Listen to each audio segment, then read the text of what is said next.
The secret to real, lasting weight loss is self-love. I'm going to share how I lost 40 pounds with self-love as my anchor. So after my mother passed, I was at the highest weight I've ever been in my life. Once life started to become more predictable and my healing began, I was able to focus on my physical health. What I noticed is the following. On days that I loved myself more, those were days I was more successful in terms of my healthy eating habits, in terms of my working out, and in terms of my general self-confidence. And what do I mean by love myself more? Well, what I mean is giving yourself permission to be healthy. So one of the things that I realized, I grew up with a mother, rest her soul, who really struggled with her weight. And whenever I tried to be healthy, to work out, she always made a comment along the lines of, I wish I could be more like you. But behind those comments was always this faint flavor of jealousy. And it made me feel like I was doing something wrong because I was making her feel badly about herself because she wasn't making those choices and I was.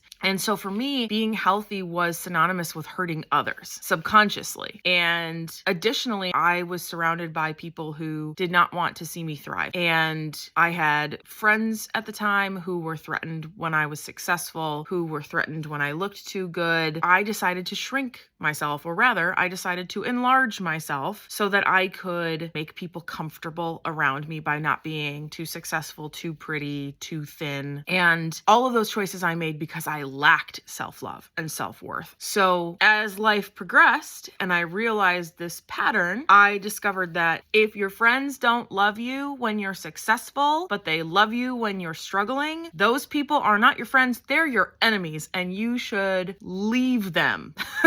Your life will get so much better when you do. So the first step to weight loss is lose all that extra weight. Second is remind yourself how much you love yourself every day. Pick something every day to love extra about yourself. So if you have to start with something like your eyes and then work your way down from there, great. Start there. Start the conversation there and give that part of your body extra love that day. The next thing is praise yourself. As you are working out, make it like a mantra to tell yourself, I am so proud of you right now. If you can only, like me, you can only last like 5 minutes on the stair stepper, you did 5 minutes more than most of America. That's crazy. So when you do those things, when you get yourself out of bed, even if you just do 5 minutes of yoga, give yourself praise. That's part of self-love. And the best phrase for self-love and change is, I love myself too much to do the unhealthy choice.